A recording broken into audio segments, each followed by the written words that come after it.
If you think El Chapo's life imprisonment is the only thing that could bring him to his knees, think again. He might have been the kingpin of the Sinaloa Cartel and a notoriously brutal Mexican organized crime syndicate. But did you know that there are drug lords even El Chapo was afraid of? And if so, did you know what power they possessed over El Chapo? In this video, we'll be answering all these questions by discussing the 6 notorious drug lords El Chapo was scared of. Number 1. El Mencho. The abduction of El Chapo's son, Jesus Alfredo Guzman, back in August 2016 at a restaurant in Puerto Vallarta, was perceived as a setback for the senior Guzman, who, even while serving time in prison, had been attempting to secure the Sinaloa cartel's supremacy in the area. The news of the kidnapping of El Chapo Guzman's son sent shockwaves throughout the criminal underworld. The brazen attack, reportedly carried out by members of the new Jalisco Generation Cartel, targeted not only the family of the notorious drug lord, but also signaled a violent challenge to his Sinaloa cartel. It's rumored that El Mencho initially planned to kidnap El Chapo's son to get sensitive information out of him and then kill him, but he was freed 1 week after the kidnapping. Thus began a bloodthirsty rivalry between the two drug lords. So, who's El Mencho, you ask? Well, one of the most wanted men by both Mexico and the United States is Nemesio El Mencho Oseguera, the leader of the Jalisco New Generation Cartel.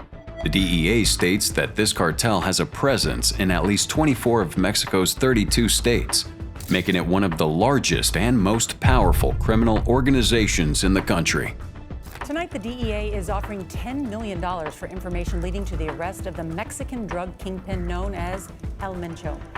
If the $10 million reward for El Mencho doesn't convince you of the significance of his role in the criminal underworld, I don't know what will. The Jalisco New Generation Cartel, known for its ruthless tactics, has been terrorizing Mexico through violence, corruption, and extortion. As the Drug Enforcement Administration closely tracks the rise of Nemesio Oseguera Cervantes, aka El Mencho, former DEA agent Phil Vigil has offered a unique insight into the brutal and cunning leader of the Jalisco New Generation Cartel. Vigil warns, don't be fooled, El Mencho's deadlier than a rattlesnake and even deadlier than El Chapo. The CJNG's rise to power has been aided by the downfall of the Sinaloa cartel, following capture of El Chapo and his incarceration in a U.S. Supermax prison. As El Mencho invests heavily in paramilitary forces and weaponry, Vigil notes that the drug lord is far more intelligent and cunning than his predecessor. Make no mistake, El Mencho has since become someone who is deeply feared by El Chapo, because he's risen to take El Chapo's place and has amassed widespread success in the drug market.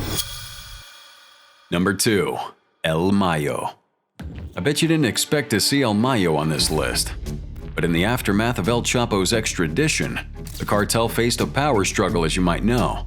Nevertheless, it emerged stronger than ever, with Guzman's associate Ismael El Mayo Zambada and Guzman's own sons, known as Los Chapitos, now believed to be at the helm of the operation.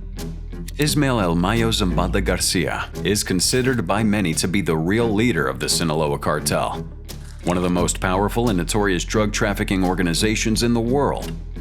And on the surface, he seems to be very close to El Chapo, but that's not the case. Although they were once allies in the notorious Sinaloa cartel, their relationship deteriorated over time due to 3 key differences. The first was Guzman's failure to groom El Mayo as his successor, instead of favoring his rival, Lopez Nunez, as the leader. The second was Guzman's flamboyant public appearances, in stark contrast to El Mayo's preference for anonymity.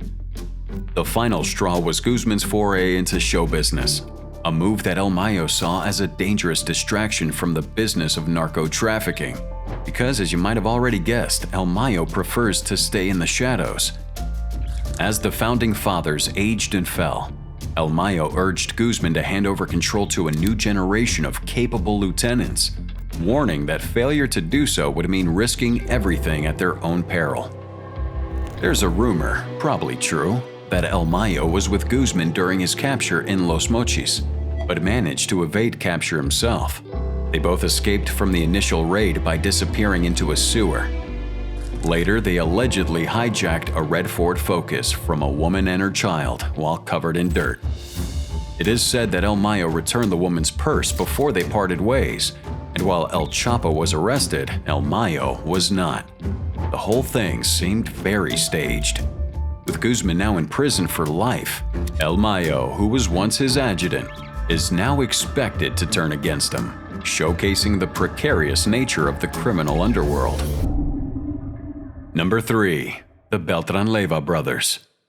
The Beltran-Leyva organization was a Mexican drug trafficking organization formed in the 1980s, which now we already know is one of the largest and most powerful criminal groups in the hemisphere.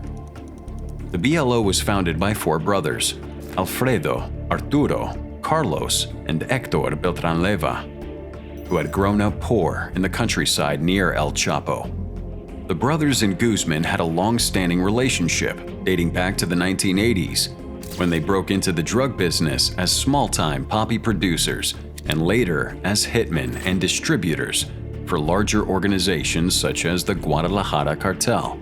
The Beltran-Leyvas were instrumental in helping Guzman escape from jail in 2001, and later played a key role in the formation of the Federation, a coalition of 25 of the largest drug trafficking factions in 2002.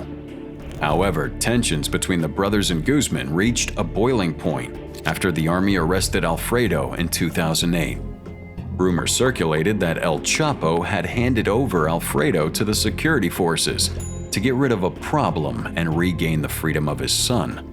This led to a split between the BLO and the Sinaloa Cartel, with Arturo taking it upon himself to avenge his brother.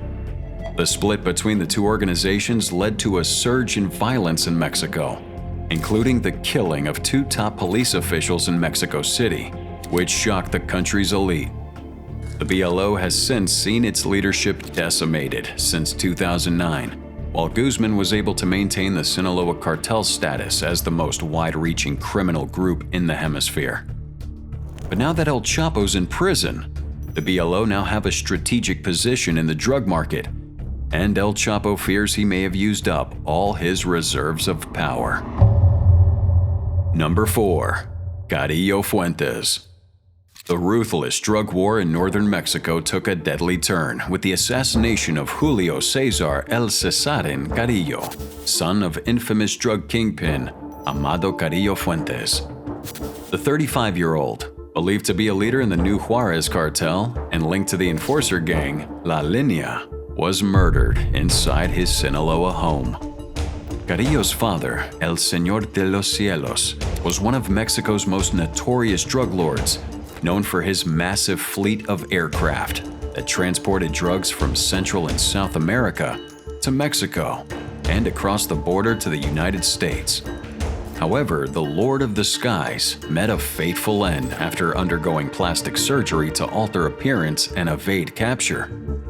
Following the elder Carrillo's death, the Juarez cartel, located across from El Paso, Texas, became embroiled in a brutal turf war with the rival Sinaloa cartel.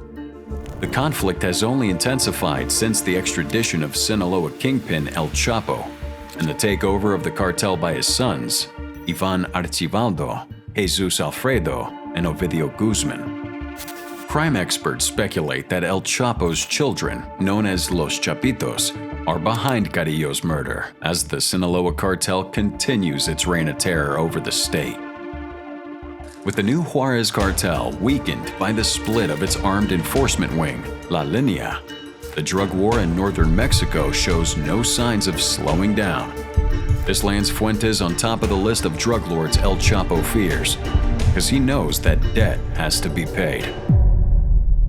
Number 5. The Arellano Felix brothers.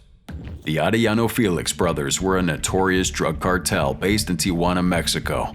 They were known for their brutal tactics, including kidnapping, murder, and corruption. The cartel was one of the largest drug trafficking organizations in the world, responsible for smuggling vast quantities of cocaine, marijuana, and methamphetamines into the United States. Despite several attempts to capture and prosecute them, the Arellano Felix brothers remained active.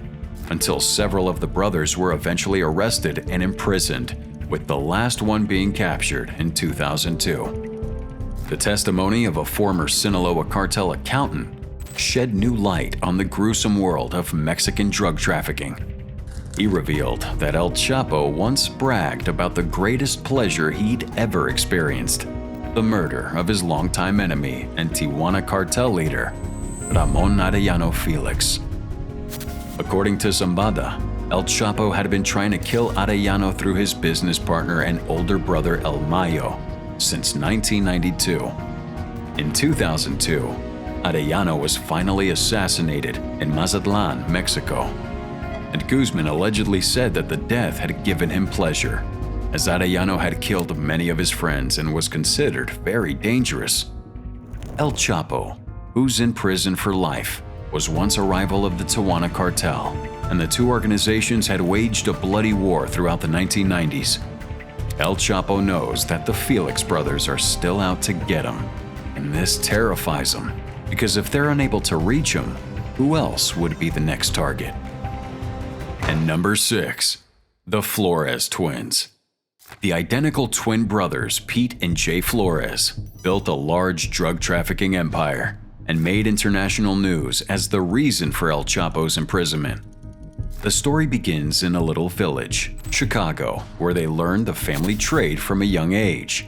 After being caught in a pickle, Jay had to find a way to negotiate his brother's release by convincing El Chapo that he was being misled by one of his close business associates.